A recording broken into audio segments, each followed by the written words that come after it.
Welcome back, ladies and gentlemen. It's the Mythicist Milwaukee Show. I'm your host, Rob Moore. With me, as always, Brian Edward. What's going on, Brian? How you doing? Happy to be here. Fumbling around, stumbling over the controls, and trying to get our electronics together. And our phone numbers. All right. Podcasting, as always, tonight from the Bucket Works location in beautiful downtown Milwaukee here at the Grand Avenue Mall. Hit the chat button to chat with us live while you listen, and make sure to follow us on Mixlr so that you can get notified whenever we go live, and the podcast will be archived for posterity as well. We are very excited for tonight's guest. So excited we couldn't even get the podcast up and running. He's the president of the Stiefel Foundation. I know you're a German scholar too, aren't you, Brian? I wouldn't say I'm a German scholar, but that's where my ethnicity is, and I don't do the accent like you. Well, but you have an interest there, you know. So I see a name like that, I say in my mind, I say Stiefel. He's the president of the Stiefel Free Thought Foundation and the chair of Openly Secular. He graduated cum laude from Duke University. Oh, so did I, man. Magna cum laude. He has gifted over $4.7 million to nonprofit organizations in the secular movement and is actively involved in a variety of charitable causes. $4.7 million to secular causes, my friend. He is our new hero. He spearheaded the Foundation Beyond Belief international team that raised nearly $1 million for the Leukemia and Lymphoma Society. His activism has been covered by the New York Times, the Washington Post, USA Today, and among a host of many other highly respected media outlets. He's been interviewed on the Young Turks, HuffPost Live, SiriusXM, and NPR. His writing has been published in On Faith, Friendly Atheist, and Free Inquiry magazine. He was also one of the keynote speakers for the Reason Rally and Rock Beyond Belief. We're really so honored to have him with us tonight. Please welcome Todd Stiefel. What's going on, Todd? Hey, guys, what's up? Well, tell us about the original number that you called before you called us here. What happened with that? When we first talked like a month ago over email, I saved that phone number and stuck it in my calendar to call tonight. So it was 5 minutes of when I was supposed to call in. I just went into my calendar, clicked on that link, and it dials through. And I end up with a woman and a man on the other line. They're like, "Hi, thanks for calling in. Do you have a question?" I'm like, huh? I'm like, "Excuse me, hi, this is Todd Stiefel." Like, yes, you're on live radio. Do you have a question? I'm like, oh, okay. I'm supposed to be a guest, I guess, on the next show. I guess I could make up a question. What's the topic? They're like, okay, well, sure, yeah. So we'll just ask you a question. Do you have any weird white people stories? Wow. I was like, oh, that's the topic. It's like, well, I'm white, so and my family's pretty weird, so I guess my life is a weird white person story. That's funny. Oh, gosh. It was like, wow. Of course, that was I'm calling in to pick on white people. The location. Well, there's a lot of those shows at the old podcast. Right. That was the previous location. And so www doesn't always mean World Wide Web. In fact, it could be weird white people. Yeah, weird white. I guess the fifth. Yep. Weird William White. Anyway, you're kind of different. You guys should make this a tradition. You should do this to all of your guests and have them call in and end up on live radio. Sadly, it happens by mistake enough so that it is kind of a shtick. Anyway. Well, we're glad we got you the right number because we definitely have some questions for you, and we're really excited to talk to you. And we're not going to ask about weird white people stories. Yes, thanks. Like I said, you're my new hero after looking into what it is that you do, and you're a different kind of guest for us because you're kind of under the radar in terms of being a public figure. Like we're usually talking to bloggers and authors and podcast hosts and guys who want to be talking heads and guys like me who want to hear themselves speak 24/7. And you're quietly behind the scenes, doing the real work, and that makes you a bit of a different guest for us. Is it? Do you have a sense of that, or is your world? Am I just not in touch? Are you like out there all the time, or do you have a public persona, or are you kind of? Is it kind of like you're operating in the shadows a little bit?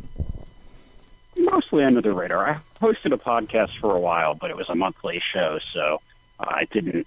It wasn't exactly a massive audience or anything. But no, I don't mind being mostly under the radar. It's okay. I don't think I want to be famous. That doesn't sound like fun at all. No, it sounds like you might be on your way to a little bit of fame, whether you want it or not, my friend. With what you're doing, has there been some backlash? Maybe. Been some backlash for you in terms of just being an atheist on the doing activism? I mean, not too much backlash. A little bit. I get like bizarre hate mail every once in a while. I've also had a couple of crazy mails before that quite a few of us got. A bunch of other activists I knew got the exact same email. Some nut job who was like literally writing about how like he had learned to sustain himself on eating used tampons and like urine and stuff. It's like, whoa, I hope this person never finds my trash. Weird white person story. Indeed. I know, there's a weird white person story. I'm going to tell you my fetishes for no reason at all. Well, it's the free thought thing. I think, again, the free thought label invites perhaps vampires who might enjoy that as an hors d'oeuvre. I don't know. Tell us about the road here. How did you get involved in free thought? And I think I read a story about a retreat gone wrong and back into your history. So, I mean, the reason I got in is I had an opportunity to do what I wanted with my life, which is pretty rare and fortunate, and I'm still thankful for it. It was pretty awesome, and I spent a lot of time thinking, like, what do I want to do with my time and my life? And the advice I consistently got was do something you're passionate about, do something you care about. And so it's like, I'm passionate about making the world a safer, happier, freer place, and what better way to do that than to advance the secular movement as a whole and help gain respect for atheists and agnostics and help push back against the religious fundamentalists. That's great. Just preaching to the choir here. I definitely second that.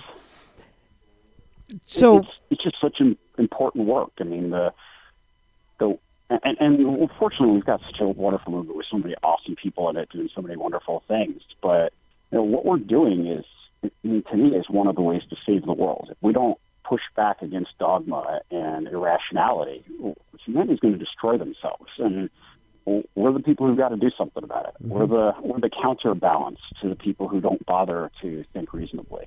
And I don't say that as an attack on religious people as a whole. I actually don't really usually bother to take on religion as a whole. It's more, the everyday Christian in the pew doesn't, whatever, live and let live. I'm worried about the person out there blowing up buildings, or the person out there trying to take away rights from women, or, the person hating on somebody else. Those are the people that bother me, who try to use the government as a cudgel to push their religion on others. Absolutely. Yeah, and that can happen both violently and in nonviolent ways. Speaking of dogma, though, where did you come out? It doesn't sound like you necessarily have been abused by religion yourself, exactly. Or I do remember kind of a retreat you mentioned of. Or how did you find the free thought community? Was that a process, or how were you raised? So I honestly, I was raised Catholic, but kind of pretty liberal Catholic. But I went to Catholic high school, and that was an interesting experience in its own right. Mm-hmm. It was really in college that I gave up my faith. I mean, I wore a cross even into college on a chain around my neck.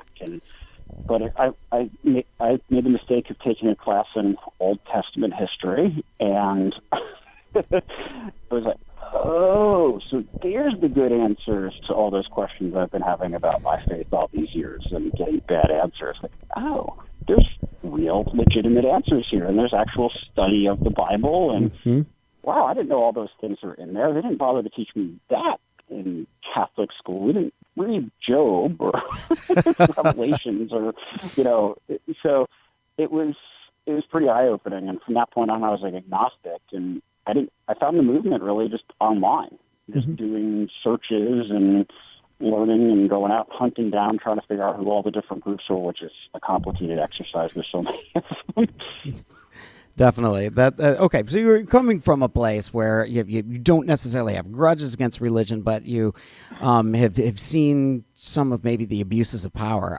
You spoke briefly to it. Like, where do you feel like are the biggest causes right now? Where do you think the religion is kind of crossing the church and state barrier?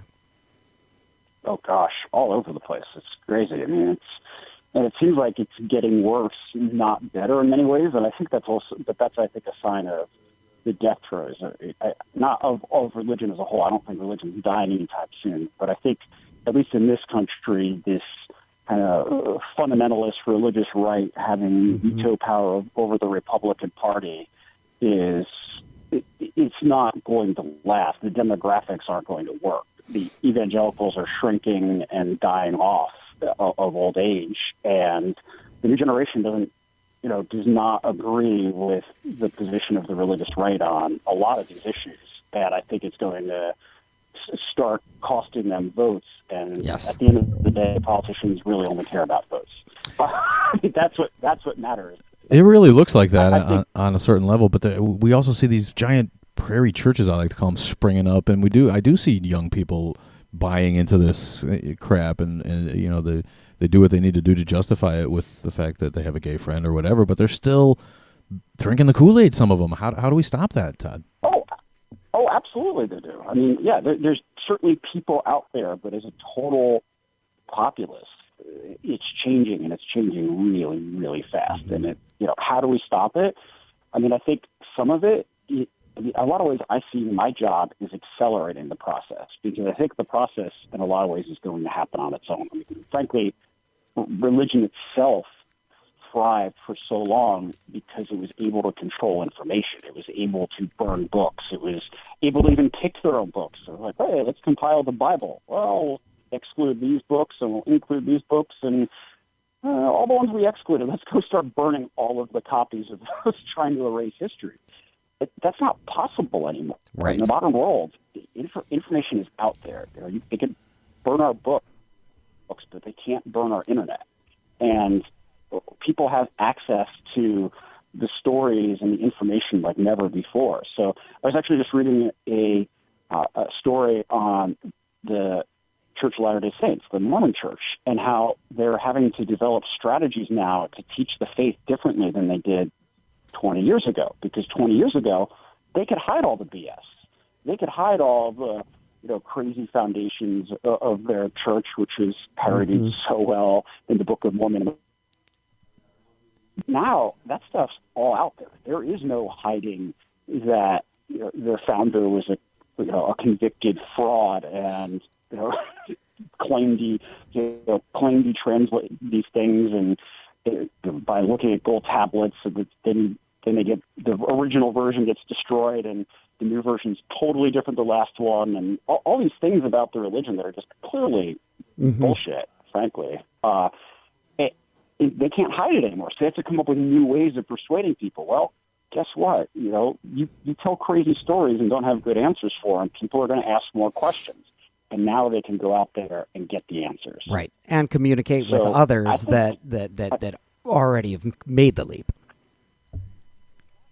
Exactly. They can go out and listen to this show. They can go to local groups, which are all over the country now, meetups and Sunday assembly churches, and find like-minded people and ask these questions. I mean, heck, we have a hotline now. Recovering from Religion has a hotline you can call in if you're having questions about religion or questioning your faith. So there's so many ways that people can explore those doubts. And the reality is all religious people have doubts. They used to just not have a lot of good answers, except apologist answers, which were very easily available. Now there's other things out there. So will people fall into the trap? Absolutely. Will people be unable to escape what they were raised in? Absolutely. But I think the trend is strong, and you look at the data. It's been since the dawn of the internet that this country is secularizing fast. The latest study I saw this week was 23% of this country is non-religious now. About to take over Catholics as the largest single religious group in the country, or in this case, non-religious. But it's amazing. You're a glass half full guy. I love that. I love an optimist when it comes to this, because there's mixed signals out there. The numbers don't lie. You're right. It will die. It'll all crap out and fade away. But it's still stunning how many states are able to push through creationism in schools. I'm fighting it here. It's Wisconsin, and I'm my kids come home from public school talking about how their teacher talked to them about Jesus. It's insidious. Oh, yeah. It's everywhere, and of course, to my mind, it's education. Would you Where does the bulk of your resources end up going? Are they activist organizations? Are they educational organizations? Is it easy to tell? Is it too big and complicated? Or how's that break down?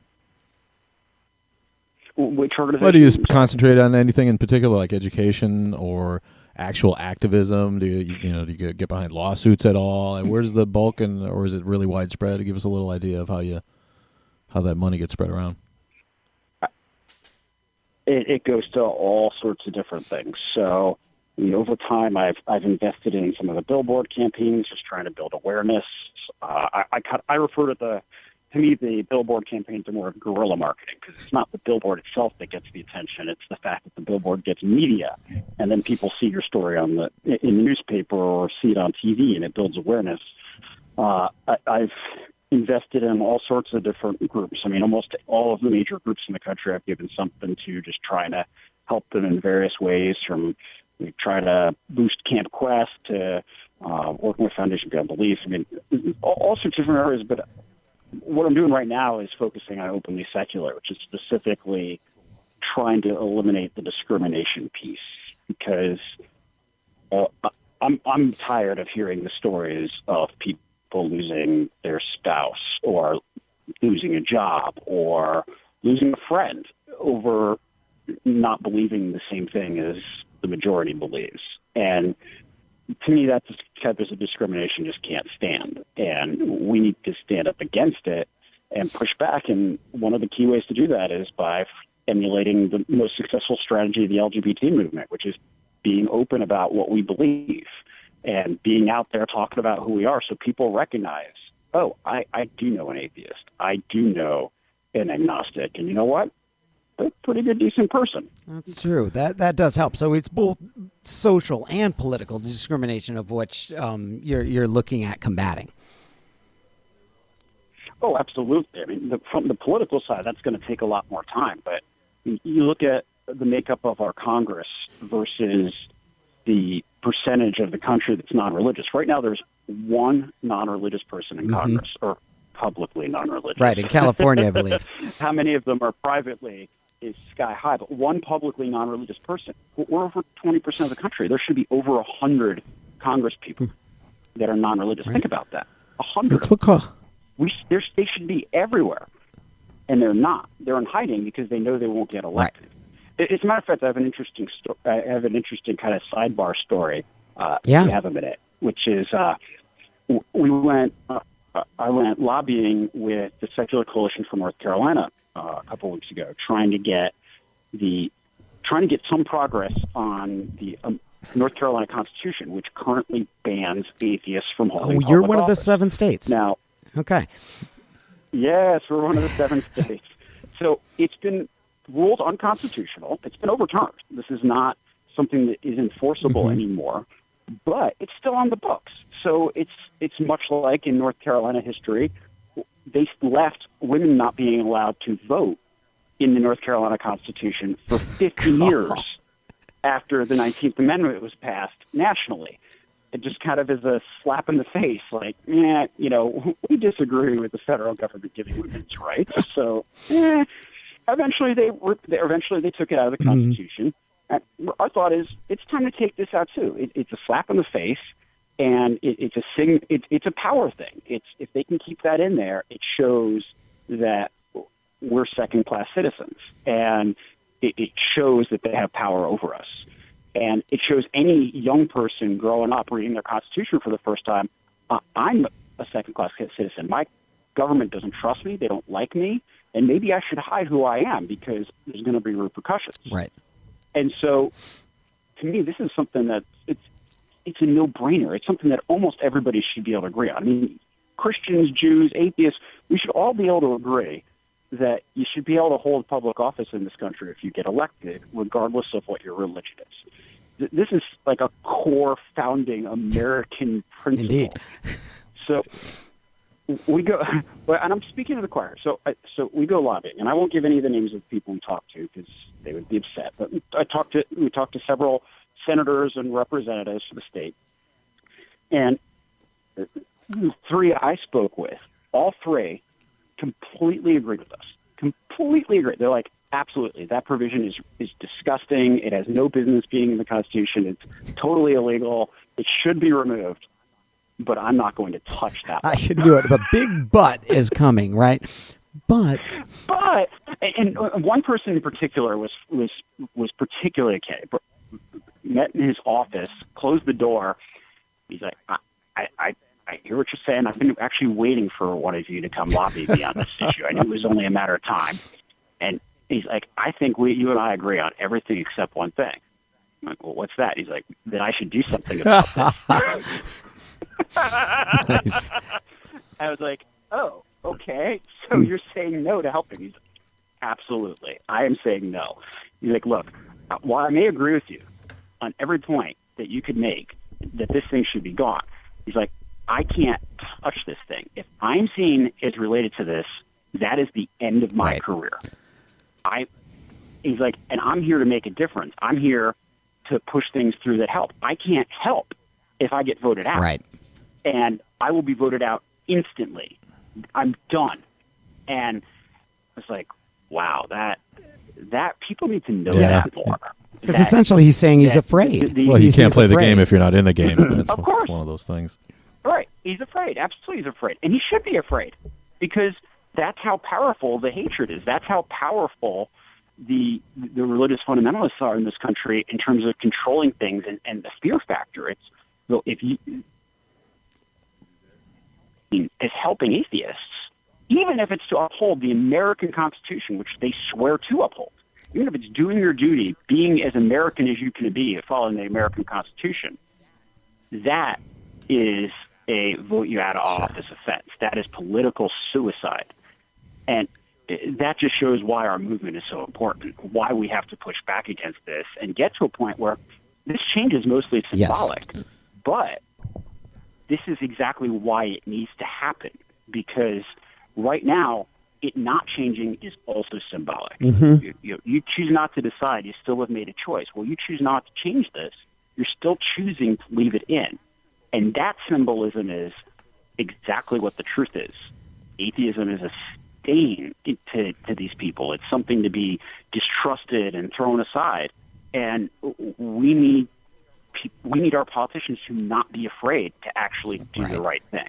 And it sounds like it's a disproportionate amount of power that the fundamentalist lobbies have, because if you would take, say, the Catholic Church, and you would say, but the Catholic Church does not condone birth control, yet 95% of its women members of birthing age take it. So this, the line is not necessarily representative of the individual congregations. Exactly. It's kind of amazing because these priests and popes will talk as if they represent all these people, when clearly their thoughts and their actions are completely misaligned with the church itself. But this is the way it works right now, and it's something that I think will change in time. I mean, the demographics, if they keep going the way it is, it will certainly change. We'll be able to vote them out of office in time, but it's something that the reason our work is so important is to accelerate that. I don't want to wait 50 years. And then that, by the way, that's what the guy did. I point out, I was like, I understand why this is a problem. It took 50 years to get the women being disallowed from voting out of the North Carolina Constitution, but it was something that eventually happened. And she goes, well, you're going to have to wait another 50 That's years. A long waiting list. We appreciate you shining a light on this, though. It got overturned by the Supreme Court in 1961. We've waited 50 years. He goes, you're going to have to wait 50 more. This state is not. Speaking of 1961, which I'm sorry. Go ahead. Didn't mean to interrupt. Yeah, it's wild. I mean, he essentially said this state won't be ready for 50 years to follow the United States. Well, something you said really caught my eye, and that is that we are involved in the next civil rights movement, and it dawned on me that people don't take it seriously when I say that, or when we look around us at the local grassroots organizations. It seems like a first world problem, a white man's problem, and people look at you like you're whining about something that just shouldn't really matter, when we really are fighting for equal rights. I'm raising children, and I'm trying to raise them with the same respect of a hands-off attitude that the religions expect, and we don't see that. how do we get people to how do we get this movement to diversify in the public eye so that it doesn't seem like a rich, educated white man's problem? How do we get more minorities, more fringe sort of thinkers involved so that we can kind of make a broader base? That's a really good question and a tough question. There's a number of different perspectives I've heard on it. I know like C. Hutchinson really pushes for us doing more social justice work, that will be something important to other people and people of color. And to me, I think it's continuing to be welcoming. I think it's something where we have to put specific effort in. We have to make sure to support those groups. We've got to donate to organizations like Black Nonbelievers and Hispanic American Freethinkers of America.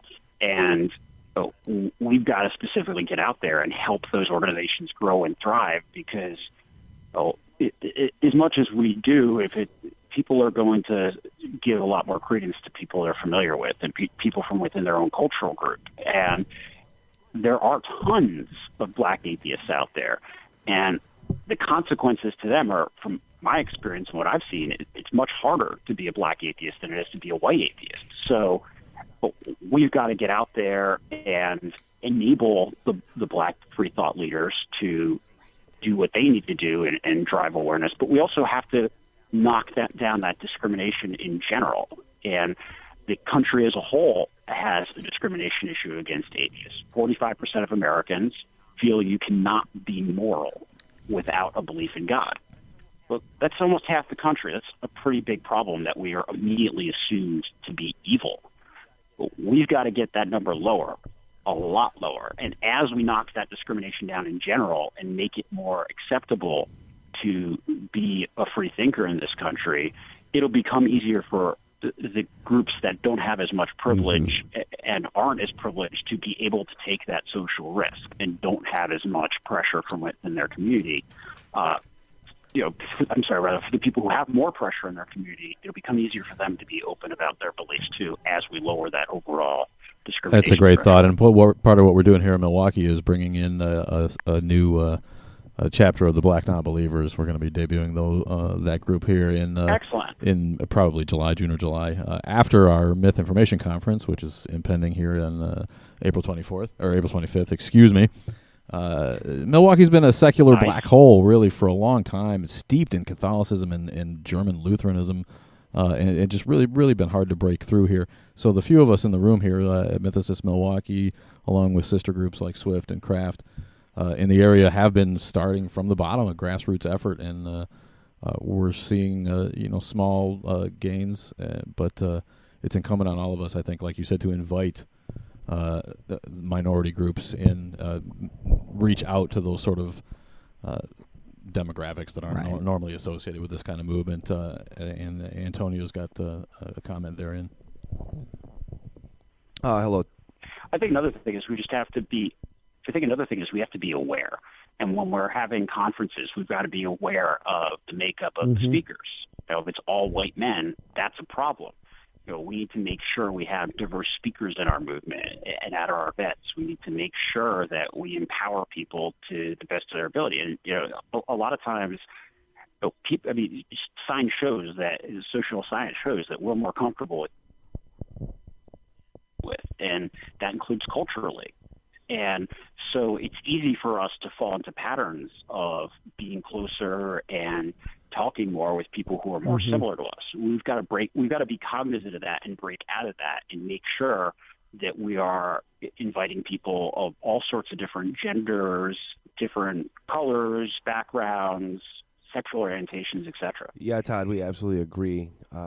This is Antonio, one of the two co-founders of Mythicists Milwaukee, and we just wanted to say with that Myth Information Conference, we definitely noticed, the one that's on April 25th, that we had 3 men as speakers, but we definitely tried to get the female perspective. But for this, we have James Kirk Wall, Hemet Mehta, and then our keynote speaker, Dr. Richard Carrier. But for the next event, after the Myth Information Conference, we have Mandisa Thomas, which is the founder of Black Nonbelievers.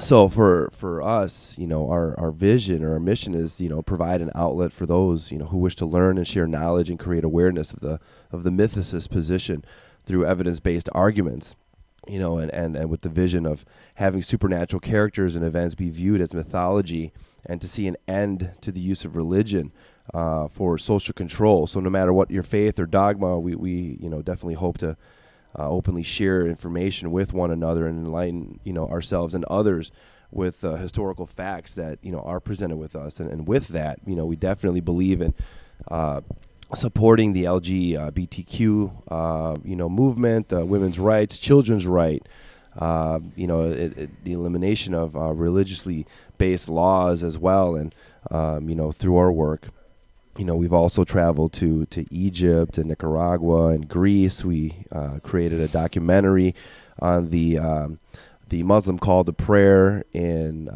Hamtramck, Michigan, just to get the feedback from the community on what they thought about this new cultural practice in their community.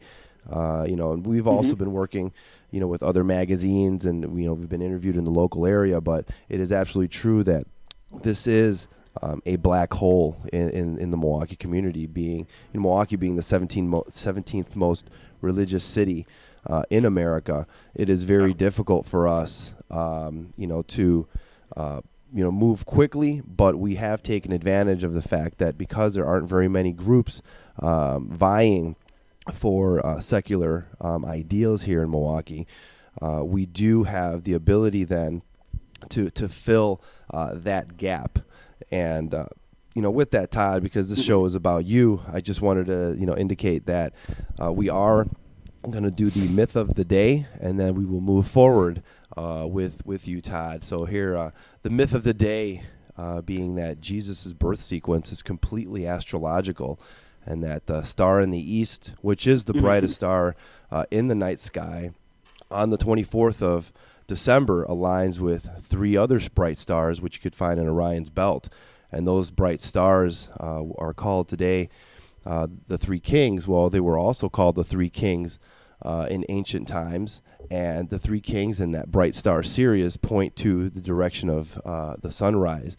So on December 25th, they all align, and that is where the myth of the Three Kings and the Three Kings following the bright star in the east to locate the birth of Jesus.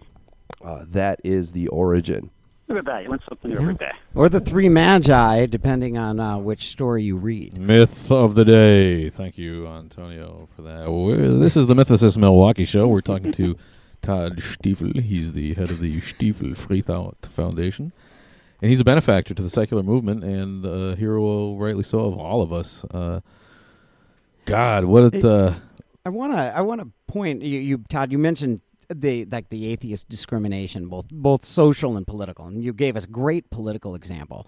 And I certainly understand the social examples, but it seems like there's some that are mixed. And you had a very interesting open letter on your website to one version of an American Cancer Society, indicating that perhaps it was from the freedom from belief. It was why, that it was an atheist donation, that it was seen as less cool than if it would have come from, say, some other group. Can you talk about that a bit? And maybe it could cite as an example of some of this discrimination, or how do you feel? Amazingly, it could actually be hard to give away money as an atheist. I know that sounds hard to believe, but I've had multiple charities turn me down at different points in time for specifically being an atheist. Some have come right out and said so. Wow. But the most stark example was, and the most mind-blowing of all, and I will preface this by saying I absolutely love the ACLU. They are awesome, especially my local chapter here in North Carolina. They are absolutely fantastic, do amazing work. I am not the slightest bit of a fan of one of their chapters, which is of the national group plus the 50 state chapters. The one in Mississippi, though, actually rejected a donation I was giving through the American Humanist Association and had the gall to actually send a letter specifying that they couldn't accept the donation because the people of Mississippi couldn't tolerate them being associated with atheists. Wow. And that if we were to give the donation, it would have to be made they couldn't possibly publicly accept atheist money. And they put this in writing. Jeez. But yet would accept anonymously. I mean, that's almost... Well, if you're having trouble giving away money, Todd, I'm sure we could probably help you with that. It's funny you mentioned that, though, because most of our guests, Well we played. want to link up, how to give money to their organizations. But really, we want to ask you, how do people get in touch with the foundation? How do you write a grant, or do you submit a request, send Todd an email? Yeah, but as far as trying to get Yeah, money as far as from the right, if you foundation, don't. we actually don't. Go ahead. Yeah, that's harder than it might seem. If I don't know you already, you're probably not getting money. I've been in the movement for 5.5 years now. I typically give to all sorts of a wide variety of national organizations, but I do not accept grant requests. I do not give to documentaries because I used to get probably 3 or 4 requests for documentary money per week. I bet. It's crazy.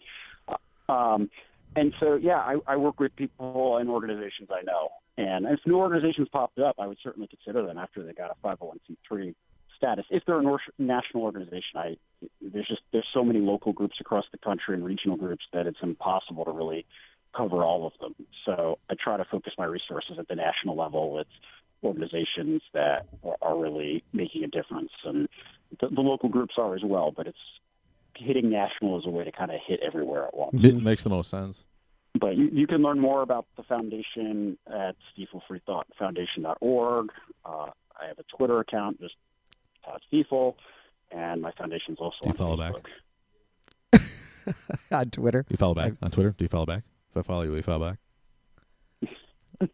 He's not a follow Follow me back now. girl. Not a follow right? back Yeah, girl? No. Sorry, a Gwen Stefani reference. Do you run your own Twitter, or you got a team of people that do that? You pay attention to it? I You do my own Twitter. All right, well, I do my own all right, Twitter, I'm gonna yeah. follow you. What's that Twitter handle? Just At Todd Stiefel. There you Simple go. enough. Yeah, I think I like the German accent. I do. I'm going to share your specific, charity issue, or at least the fact that they wouldn't immediately take the money on the American Cancer Society as is an obvious discrimination. I mean, that I suspect that as you're talking to a lot of religious people who aren't fundamentalists would say there's no atheist discrimination, and I think we need good examples to shed light on this, and I think you're doing that, and we appreciate the open letter for that reason. Yeah, I mean, with the American Cancer Society specifically, I mean, it was so blatantly obvious.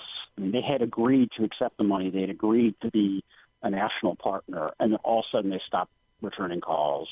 And I eventually, after pushing and pushing, got this little letter like, yeah, sorry, we changed around how we do our partners program, and you can't be a partner anymore. But no mention of the $250,000 matching challenge that I had offered, and they had agreed to accept. It's like, what kind of charity doesn't follow up and try to get the $250,000 matching challenge? One that's scared. Clearly, something. Yeah, I think that if they were completely honest, they might have cited the same thing that any politician would say and say, "We wish we could now, but we can't." And I think that's the thing. There's people that are in positions of power that are scared. Oh, absolutely, and it was wild at the time too because of the lengths they went to. Because once I started kind of pushing and asking questions, I mean, they actually did eventually eliminate the entire national partner category we were going to be in, but only after I pushed back and talked, and they told me that they were doing that. So I followed up and started calling some of the other national partners. None of them had heard of this. But what are you talking about? Our program got canceled. And so they were only telling this to us. They didn't tell this to any other national partner. It was just a lie to try to cover their tracks until the partners actually got contacted and I called them out on it. Then they actually did cancel it briefly, but they helped the others get into other parts of their program. It was a wild and unbelievably hurtful experience. I imagine. It's crazy. I actually had a gay rights organization once turn down money too, and they also said that I'd have to donate anonymously. And I actually laughed. I was like, do you realize the irony of asking a gay rights organization asking a donor to stay in the closet? It's like, I don't understand. What do you mean? That is irony, right? Unlike Alanis Morissette, you definitely have captured irony there. Yeah, it is different than rain on your wedding day. We see it on every level, though. Here, atheist organizations are declined, are refused to allow to be allowed to help with food kitchens that are religious in Yep. in their origin, and so we see that everywhere. It's not really surprising to me that you have to deal with that. What can we do? I mean, it's one thing to show the discrimination. How do you feel like the best advocating? And do you feel like Hemant Mehta's got the right style? And did you create the friendly atheist so everyone knows one, and therefore preconceived notions are slashed? Oh, I love Hemant, and I think he's fantastic and a great example of what an atheist can and should be. So I think the friendly model is a great one, but everybody's got to be true to themselves. They've got to be who they are. But I think that we just need to be very public about who we are and what we believe. And I think we have to. And it's interesting. I use that phrase, "what we believe." I think that's one of the big misconceptions, that people think we don't believe anything. And they got to realize what we do believe in. Like, I think we need to do a better job of communicating our actual belief system. They associate with, well, you don't believe in God. It's like, yeah, well, we don't believe in God, but we also believe in strong civil rights, and we believe in democracy, and we believe in loving your neighbor, and we believe in reducing suffering, and we believe in reason and the scientific method. There's so many things we believe. We have a belief system above and beyond what the people who don't understand us realize. And a lot of times it's just helping them realize what we do believe in, what we do stand for, and that, frankly, secular values are American values. Our values Right. are very closely aligned with the values of moderate religious people in this country. It's the fundamentalists that have the weird, out there values that misalign with that of mainstream America, and where we may disagree on a few points with moderate Christians on 99% of issues. Now, when it comes to rape and murder and theft and all of these things, we agree, like, across the board. So I think really it's about being open. It's about having conversations. It's about setting a good example. It's about doing charity work. It's about just living good, decent, open lives, and getting out there and help people understand who we are. Would it help if we had a singular label? I want to ask you about the free thought label. And I happen to personally fall on the David Silverman side of things, where we all should just call ourselves atheists and take this thing out of the word, and then we can be seen as a demographic and not as a secularist group, a humanist group, a free thought group, an atheist group, an agnostic group, a Gnostic group, a mythicist group, 20 groups. Thinker. Yeah. What do you think about that, and why did you necessarily choose free thought? So I chose free thought because I liked it as a good umbrella term. Now, since I named the foundation, I have market research under my belt now. And with the Openly Secular campaign, we actually did market research on what to name it and looked at all the different words. And first of all, most people have no idea what our words mean. They do know what atheist means for the Right. most part, but they have negative associations with the word. But what's interesting is that, they don't, for example, people have no idea what a humanist is. The people we surveyed could not Right. define it properly or even close to properly. Where the struggles start coming in is that, I am an atheist. I'm openly secular and I'm an atheist. But the challenge comes in is that atheists are a relatively small segment of the population, and they're a relatively small segment of even the nones. So of the non-religious, agnostics outnumber us 3 or 4 to 1, and yet they are, for the most part, very much aligned with a lot of our Right. values and belief systems. We need them actively engaged. And I know a lot of people will say, "Oh, agnostics, they're not willing to commit, and they're not engaged. They're just wimpy atheists." Well, wait a minute. But how are we going to stand up against this massive political power machine, frankly, that denigrates women, attacks gay people, refuses us, and increases hatred against us? How do we stand up against this machine? We need as many people who are like-minded as possible. We need the full range of secular people. And in this case, I'm using secular as an umbrella term. I don't know a whole lot of people who identify as, I am just secular. Most of the time they're picking another word first. But secular in our research was the word most accepted as an umbrella term, where people could feel like, I'm an atheist and I'm secular. I'm an agnostic and I'm secular. And a way that we can unite behind an umbrella term while still embracing our own individual terms and not having to fight the battle over individual label choice. So it sounds like fighting the apathy a little bit within, secularism is an important cause as well.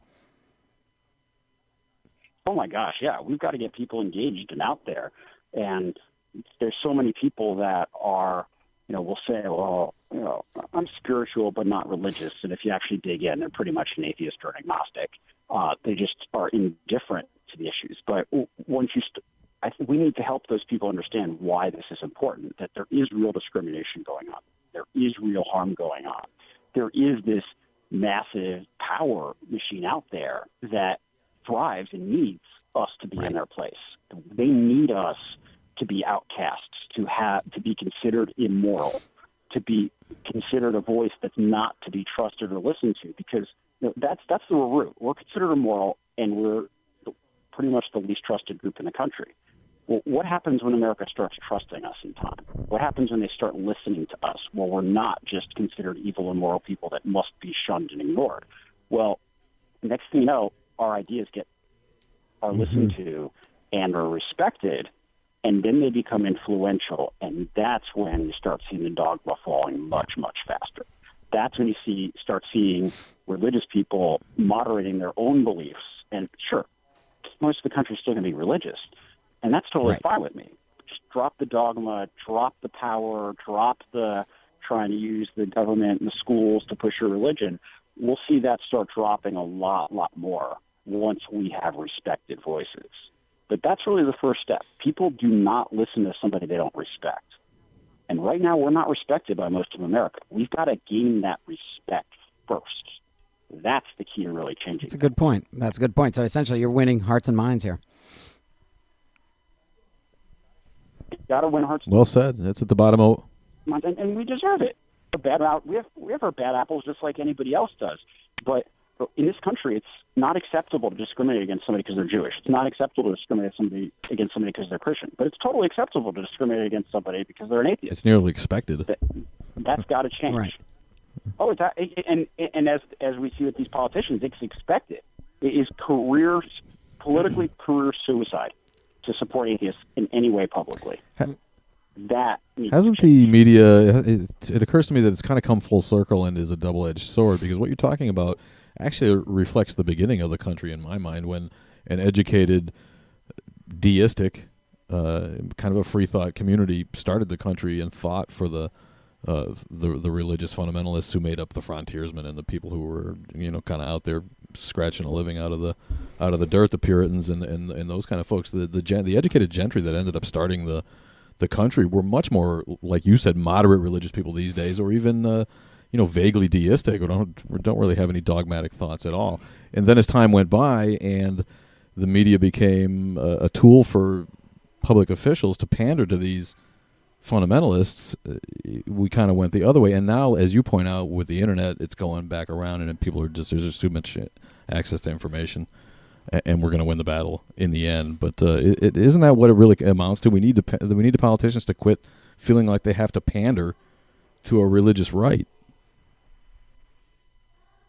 That will make a huge difference for the country, a huge positive difference. And I fully believe it will happen. And I think they know it's going to happen. They know they're in trouble within a few years just based on the demographic changes. And not just us, but other minority groups are growing quickly too. The days of power of the white evangelical are numbered. Right. And so this is something where we're going to have to fill that void, and we're going to have to fill it in a very positive way and help make this country better. And we deserve and should get our seat at the political table. I'm not saying we need political control or political takeover, but we deserve a representation equal to where we are. And we're a small fraction of that now. And so I think it's something where it's going to take time, but we need to keep working. We need to galvanize behind this concept of accelerating our movement forward. And every day we get there faster. It is one be discriminated against. It's one fewer kid that has to suffer through being called out for their lack of belief or being treated differently, or even the minor stuff like, that's just uncomfortable. Like when you get asked where you're going, so where do you go to church? And then I don't go to church, and there's that judgmental look, So it's those minor things which we can and will change in time. But I think the biggest lesson actually when we did the research for Openly Secular last year was that people didn't understand that discrimination was a problem. Even the atheists and agnostics, for the most part, didn't. When you ask them about discrimination, they're like, "No, well, we're not really discriminated against. What are you talking about?" And certainly the religious people didn't recognize it until you started talking politics. Right. They're like, "Yeah, they're not discriminated against." Oh, yeah, but nobody's going to vote for them, of course. Like, oh, interesting. This is a very non-discriminating against group that is unable to get elected to office that politicians not only ignore but will dodge completely. Right. So, Even the pundits. I mean, forget a candidate. You see very few, either on the right or the left. I can think of Bill Maher on the example for left, and say John Stossel on the right that they claim atheism, but very few, even pundits, will go that far. Oh, absolutely. It's tough. I mean, it seems like most of the really the really vocal atheist voices seem to be stand-up comedians. That's a good point. We've cornered that market at least. That and the dry scientist market, one or the other. Right. We got Richard Dawkins, That kind of Krauss on one right. side, and then we got wacky comedians. Like right. That kind of brings us full circle, because you were asked to share your wacky white stories right at the beginning of our show and be a stand-up comedian yourself. So we really appreciate you coming on and actually calling the right number, and we appreciate your time. We're down for the last couple of minutes. Who's on your radar right now? Is there a favorite cause? Is there anything you can divulge as far as maybe from a local level, looking up at these big national orgs? Who's getting the most done? What are some of them are in transition? What are you looking at right now? Well, I'll certainly ask everybody to take part in Openly Secular. So go to openlysecular.org and learn more there. You can post videos online and be open right there on YouTube for the world to see and help show the people who are looking at us what we're like, what we're about, what we stand for. Also, Openly Secular Day. We're having our first annual Openly Secular Day on April 23rd. It's going to be the fourth Thursday every year. Specifically chosen because Ask an Atheist Day is 1 week before, and it's perfect time to table if you're at a university. So especially for the students, make sure to have an event out there on the quad or on the walkway April 23rd. And for all the rest of us, that's your avatar on Facebook. Just this is the day we're encouraging people throughout the movement to be open about who they are, more so than any other day throughout the year. And all of us can unite. It's a perfect right on the calendar. It's like coming up April 23rd. That's the day you'll become open. Take that step, liberate yourself, free your mind, and free yourself from that having to hide and having to not be true to who you are publicly. And I'm not saying you necessarily do it to all audiences. It might not be safe at work, and if you're young, it might not be safe to your parents if you still depend on them financially. But take part, get involved in being open and out there, and that's a perfect target date to do so.